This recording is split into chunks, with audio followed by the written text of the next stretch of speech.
welcome to this edition of Border Report Live.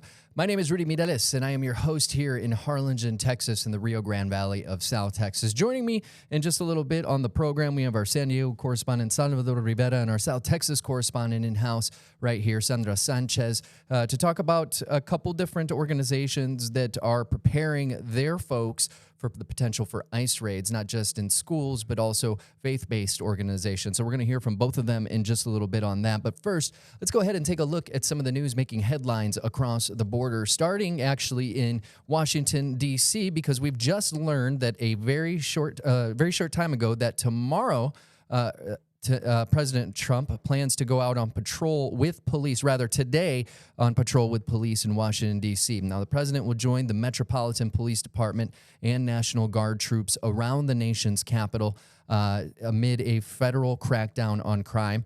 A White House official told The Hill that details of what Trump would be doing were forthcoming.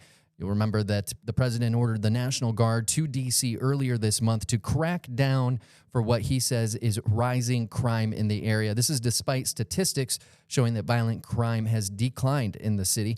D.C. officials and Democrats argue Trump's crackdown is about immigration. Also happening this week, the United States Coast Guard launched Operation Pacific Viper.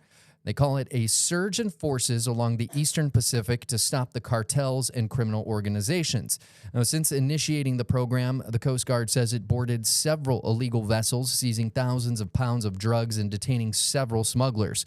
Homeland Security Secretary Kristi Noem says 80% of drug seizures actually occur out on the water.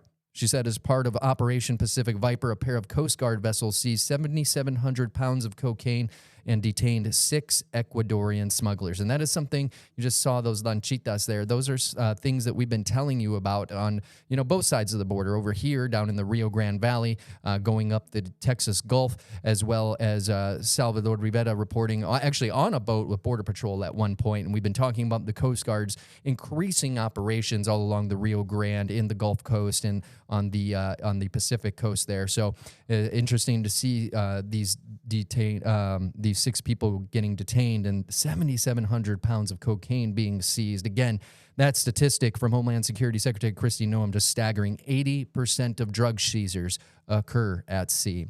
Also happening about 230 miles west of Lincoln, Nebraska in McCook, dozens of protesters held signs up and shouted at plans to turn a minimum security prison for men into another ICE detention center. Now, we told you about Nebraska's governor's plan for this earlier this week to work with the Trump administration to open the facility they are calling the Cornhusker Clink. Protesters say they've received very little information from city leaders about the detention center in McCook. Now, the plans call for using 20 Nebraska National Guard soldiers to provide administrative, clerical, and local support. The inmates already at the prison will be moved in order to house up to 300 migrants at that facility. The Nebraska State Patrol also intends to sign an agreement with ICE, giving state troopers authority to help federal agents arrest people in the country illegally who have committed crimes.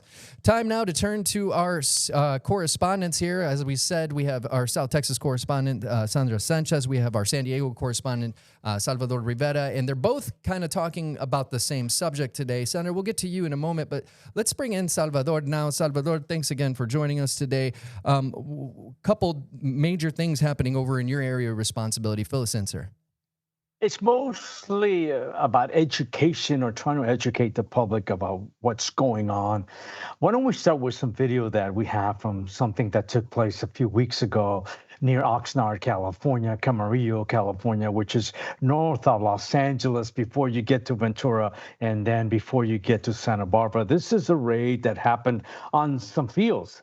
ICE agents showed up and they raided the fields and created problems for the migrants, arresting a lot of them. Now, this is creating sort of a ripple effect. There are fewer field workers available, not just because of the arrests that have been going on, because there are others who are afraid to show up to work, thinking they might be caught in these sort of sting operations by ICE agents. So a lot of employers are seeing fewer and fewer workers available to work the fields, to pick the crops, to do the dirty work that has to happen before we can harvest crops. Now, these are scenes from in Calexico, California, but this is something that is happening not just in California, but throughout the United States. Again, ICE raids are taking place on fields, and this is creating a huge labor shortage. And again, this ripple effect is now taking place because a lot of the growers don't have the people to pick the fruits, and they can't get their products to small markets like this one. In California, we have a lot of these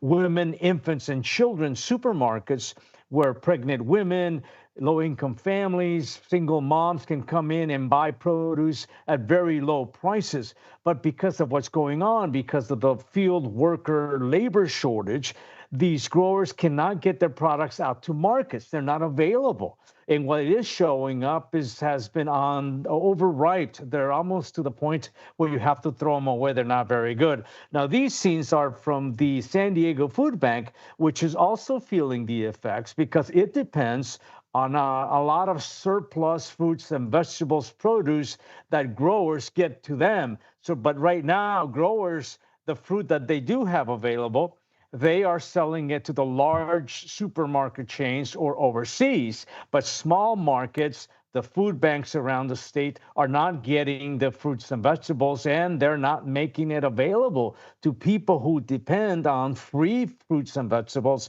produce, or at very low prices. Again, this is sort of a byproduct of the raids that are happening here in California and throughout the country.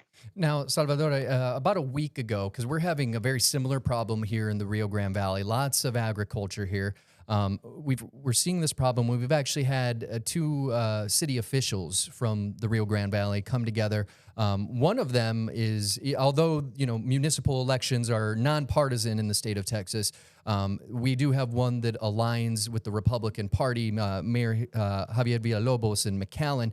And there was a bipartisan meeting last week to talk about maybe asking the president for some leeway when it comes to field workers, construction sites, things where migrant labor is very big, these industries. Mm-hmm. Have you seen anything like that or any calls like that, bipartisan calls over on your side of the border? We have seen calls for this type of effort to, again, alleviate, to make sure that the workers feel safe, that they're welcome, and they're not going to be harassed by ICE agents as they work. But nothing has taken place on the state level or the federal level, obviously. But yes, we are hearing there are calls for something to happen. We have heard about bringing back the Bracero program, something that we have talked about extensively in former programs. But again, nothing formal, nothing has happened. Perhaps in the future, because the food bank people were telling us, volunteers, the people who run the small stores are telling us that they are afraid that this is only going to get worse because the labor shortages. So we're not seeing workers showing up to pick the crops. So we are definitely going to continue seeing this. And perhaps as the prices go up, because with fewer supply, the prices are going to increase, not just at the small mom and pop markets, but also the big supermarket chains, the Vons of the world, the Albertsons, the Safeways. So we're all going to start paying a lot more for our tomatoes, for our celery, for our apples. And perhaps that's when someone is going to get serious and say, hey,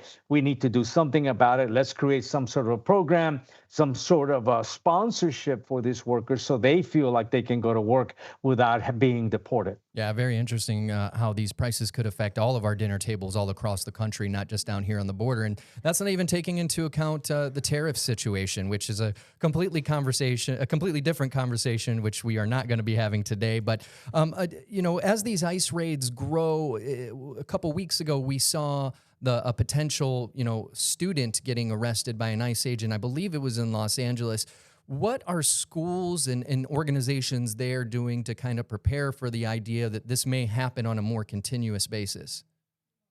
Well, teachers here in California, hundreds of them, according to Unión del Barrio, which is a big migrant advocacy group based in California and also has office offices in New York City. Now, it says it is training hundreds of teachers to do events like this one, where they pass out flyers, literature to parents as they're dropping off their kids. It informs them of the rights, of what they can do, what ICE agents cannot do, what they're not allowed to do, to arrest the parents or the students as they show up to school.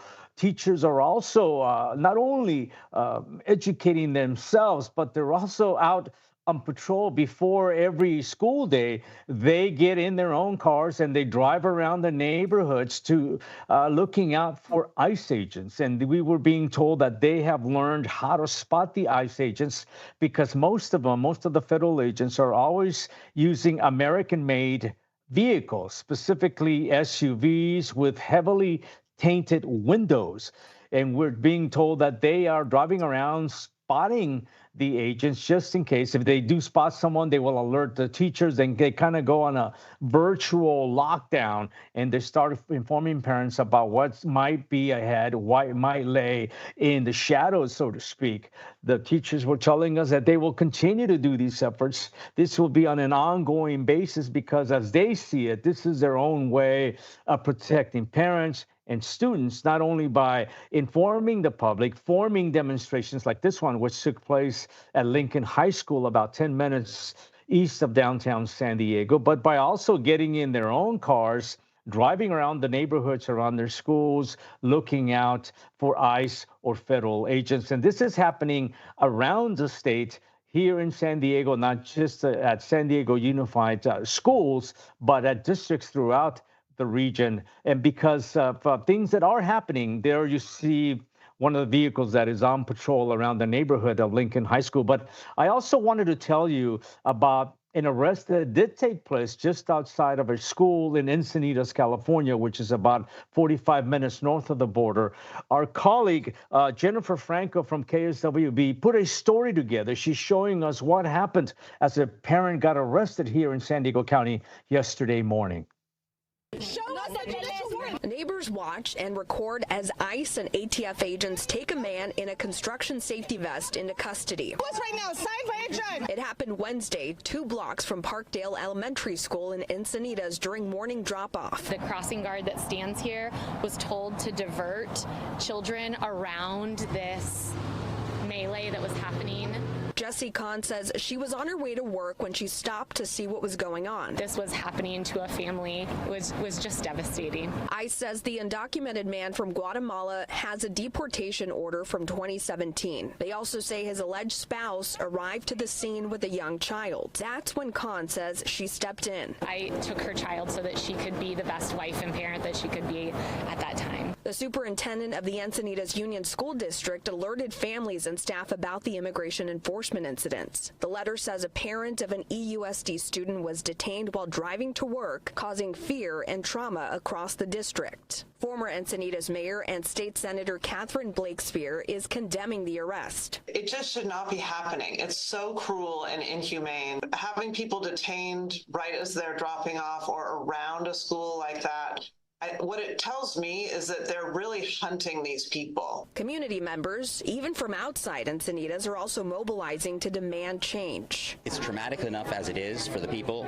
It's triply so on a child, watching it happen to their parents, wondering what's going to happen to them. And inside council chambers, calls to leadership growing loud, urging them to act. The students are with the teachers most of the day. And everyone needs to be trained with Know Your Rights. You know, I really think that it's my responsibility to have the voice that a lot of my families they don't have. Please help us.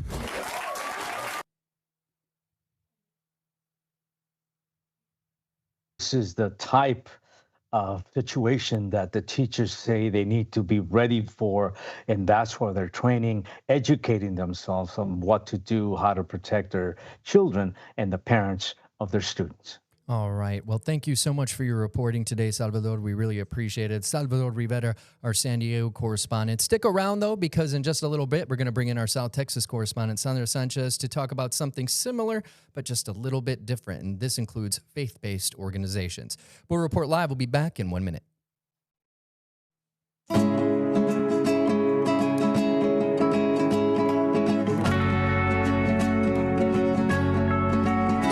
Welcome back to Border Report Live. My name is Rudy Mireles. I'm your host here in Harlingen, Texas, in the Rio Grande Valley of Deep South Texas. Don't forget that you can stay informed on the stories shaping the U.S.-Mexican border on your commute home, on your walk around the block with the dog, or maybe you're just looking to do something, listen to something while you're putting away some laundry. You can do that because Border Report Live is now bringing you real-time updates, expert insights, and voices from both sides of the border in podcast form. You can listen now on Apple Podcasts, Spotify, and the iHeartRadio app. Time now to bring in our South Texas correspondent, Sandra Sanchez. Sandra, we were talking with Salvador Rivera, our San Diego correspondent, before the break about these teachers kind of preparing their students, and then people in the community in these school districts looking for some guidance from administrators in their school districts on what to do, how to act, keep an eye out for ICE. But there are also faith-based organizations. You spoke with one. Tell us a little bit about what they're doing. Yeah, good to be here, and what powerful videos that we just saw. I spoke to Doug Padgett. He's executive director of this 501c4 organization called Vote Common Good. They have a free online toolkit for faith-based organizations, but anyone can actually download it. It's called How to Protect People During ICE Raids, and it really is exactly that. It doesn't require an email or any money or anything, and it's basically like a 15-point step-by-step action plan. It encourages churches to act as sanctuary safe spaces for people. Now, again, a 501c4, meaning they're a nonprofit, but they can, but they are a social wellness organization, but they can have political comments. And so he does cross that line in talking about. He tells me, we spoke for about 30 minutes today, that they have a network of about 5,000 churches, evangelicals, Christian, Catholic. Most of them have members, leaders who voted for President Donald Trump, but they are disheartened with how the ICE raids and arrests are going throughout the country. And as faith leaders, they feel like they need to step up and help some of their congregant members.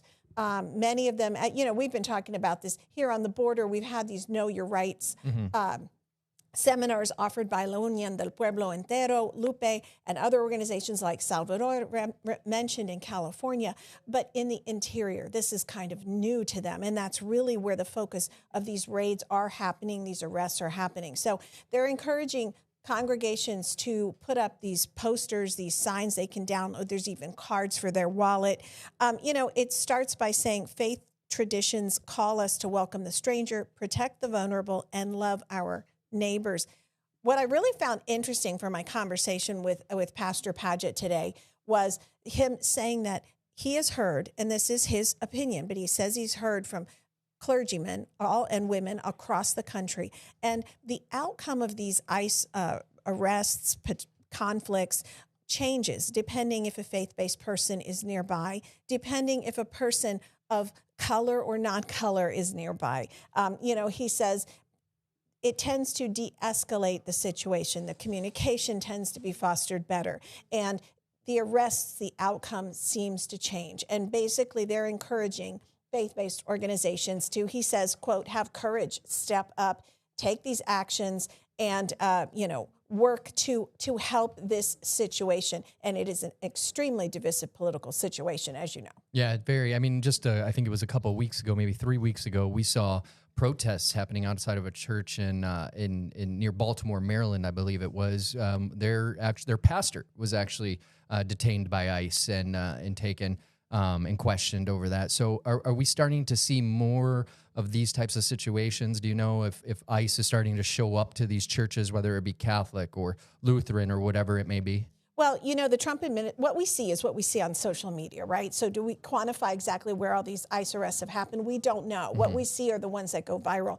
But the Trump administration has said that they, agents can enter schools and churches if necessary. I mean, they limit it, but they say, if there's some chase going on or something's happening, that they have said they could. We've done stories, we've talked to priests and pastors here who have said, I won't let anyone in. But, under the Know Your Rights information, basically they're encouraging people, unless there's a warrant, don't let them in. Be extremely courteous. You can close the door.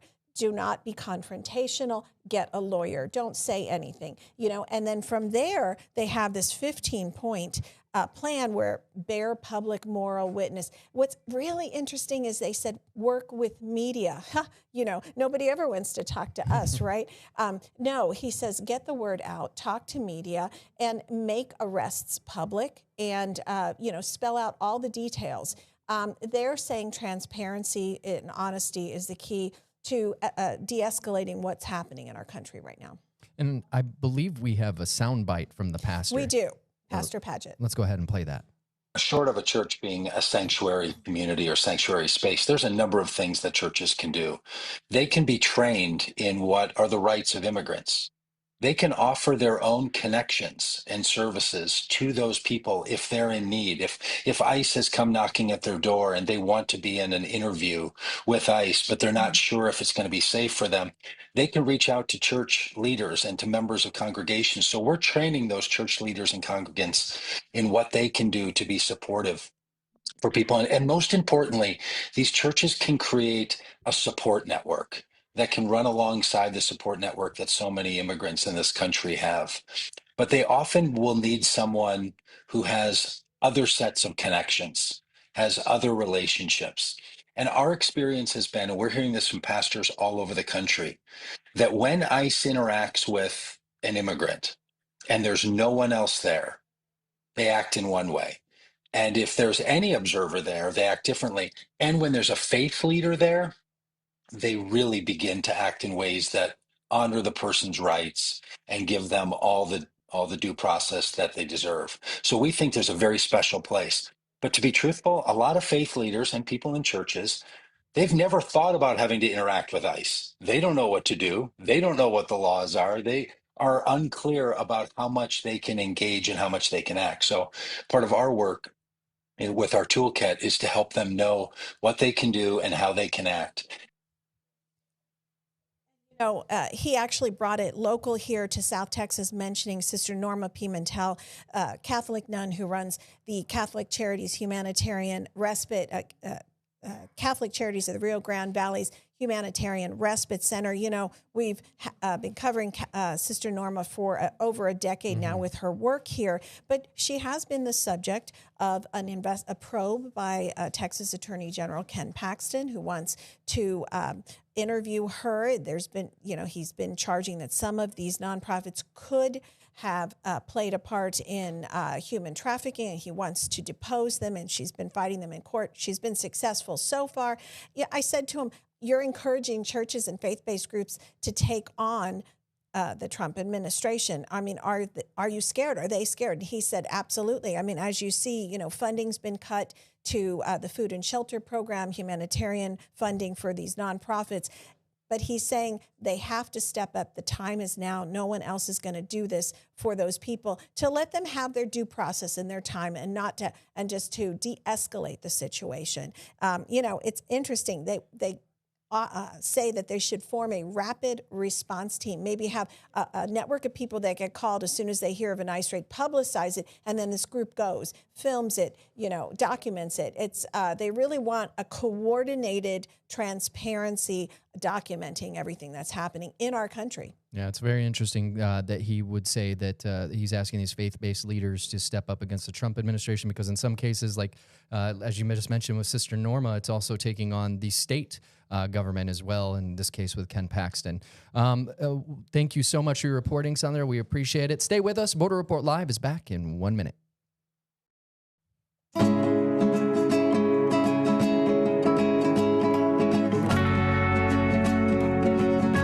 Welcome back to Border Report Live. My name is Rudy Minelis, your host here in Harlingen, Texas, in the Rio Grande Valley of South Texas. Don't forget, if you want to keep up to date on all things Border Report, or get the reporting, or maybe you want to find that link to that faith-based organization toolkit that Sandra Sanchez, our South Texas correspondent, was just talking about, you can find all that information, including previous video episodes, of Border Report Live, all on borderreport.com. So make sure to check it out. Before we go, we wanted to update you on migrant apprehensions. We told you earlier this month of the record low number of undocumented migrants detained at the southern border by U.S. Customs and Border Protection. Today, the Republican Congressional Committee on Homeland Security released specific details about those numbers. The group says last month's encounters dropped more than 63% compared to last year, and that on July 20th of this year, as you can see on your screen, only 116 migrants were detained by Border Patrol agents, making it the lowest single-day total in the agency's history. They say last year, on average, 1,800 migrants were crossing the border each and every day. Now, before we go, we wanted to remind you to check out our partners at Political Power Ranker. It's a show that tracks the movers and shakers in politics based on one of my favorite things, data. Nextstar's Director of Political Content, Chris Berg, and Director of Emerson College Polling, Spencer Kimball, break it all down for you every single week. The last episode focused on the Texas U.S. Senate race and redistricting with new polling from Emerson College. And there was also some discussion of California's redistricting plan. So make sure to check it out. You can find more at abc27.com or your local Nextstar station's website. For Sandra and Salvador, my name is Rudy Mireles. Thank you so much for joining us. We'll see you tomorrow.